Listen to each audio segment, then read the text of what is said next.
And so to help us talk about hope today, I'm super excited about our guest, Danielle Strickland, who wrote an incredible book.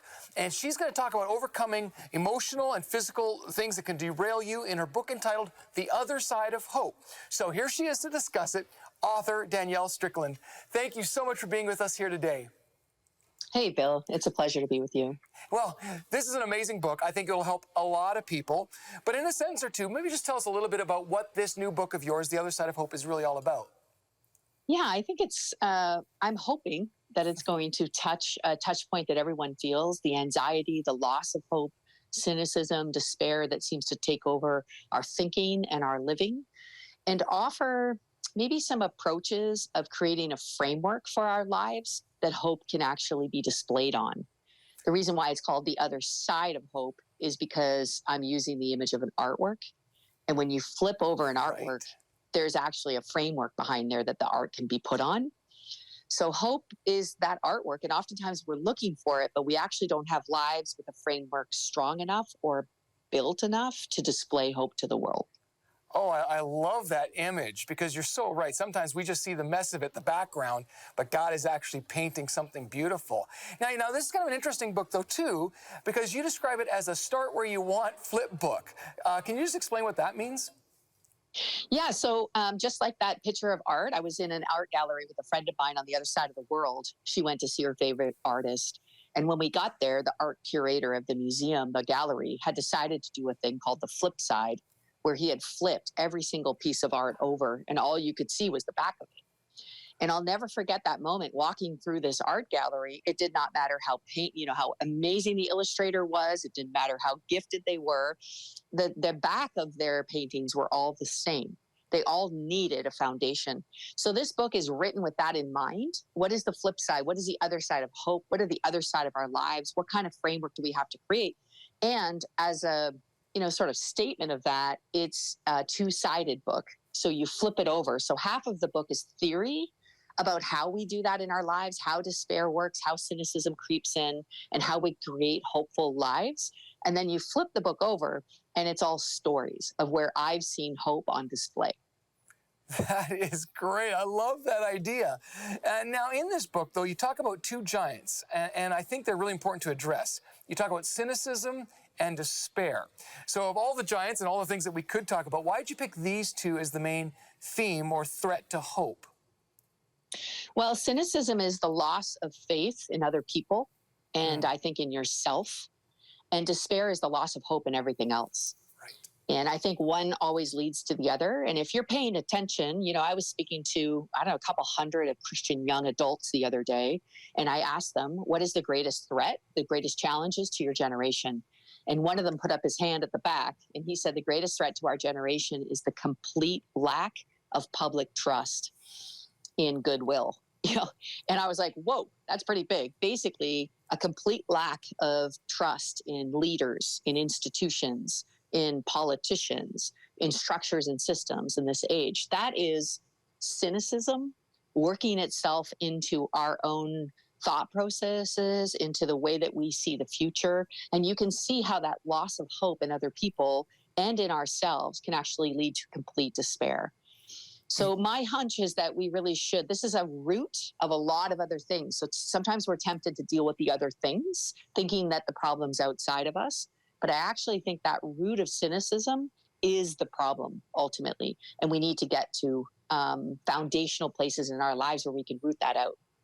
Wow, that's powerful because I think you're right. As we look around and if you listen to the media, it'd be really hard to trust anybody or anything, including sometimes the media. So how have you discovered ways to rebuild that trust? How do you rebuild hope in the face of incredible cynicism and despair? That's a really powerful truth. Yeah, there's a whole bunch of things in the theory side of the books that have been really helpful in my own life. One key thing I'd love to share here is what I call a shalom center, which shalom is a Hebrew word that means peace, but not just an absence of conflict, but the presence of the fullness of God.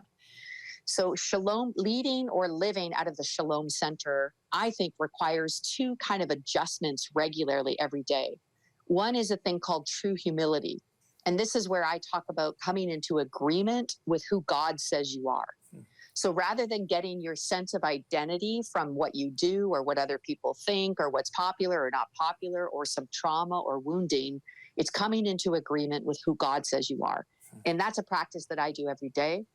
And then the other one is true dependency. And this is coming into agreement with who God says he is. And here's a hint, he's not you. So that those two that's like a framework of the center leading from shalom, which can really combat cynicism, because cynicism really comes from insecurity. It comes from fear. It feeds on what other people sort of competitive ideas and comparing ourselves to other things and other people.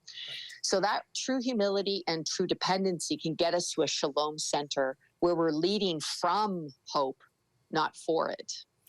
Oh, that's great, because I think you're right. I think the key is the framework upon which you're building your thoughts, your ideas, your life, your identity. If that isn't solid, and I guess the problem with putting trust in a lot of our cultural things is they're not solid.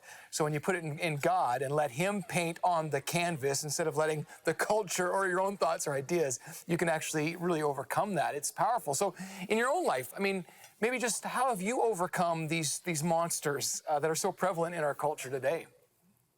Yeah, I think I talk about this a lot. I think growing up in Christendom, sometimes we have presented hope as happy. And so it's confused us because then we think sorrow equals despair. Right. And so we keep this hope happy and we put these pithy Bible verses up and we think that's enough, but it's not enough because hope isn't always happy. Hope is honest.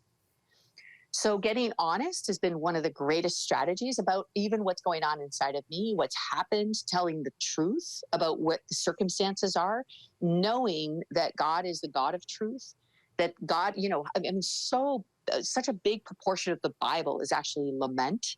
It's sorrow. It's telling the truth. It's bearing our hearts and our pain. And what you discover when you get honest, which so many people do discover this, and I wish more and more people would, the more honest you are, the more opportunity you have to discover Jesus in that place. So hope is not happiness, just willing yourself to be happy despite your circumstances. Hope is knowing that God is present. He's the source of hope, and you will find that hope through genuine sorrow. So that's been one key thing that's been so helpful to me to find authentic hope. Once you find hope in the bottom of your despair, in the midst of your sorrow, that hope is solid. It's not going anywhere. And when you deal with other issues that are difficult or other sorrows or suffering or circumstances that are not ideal in your own life, you can be honest about them without fear, because you know that that is not the absence of hope. That's actually the presence of hope in the midst of difficult things.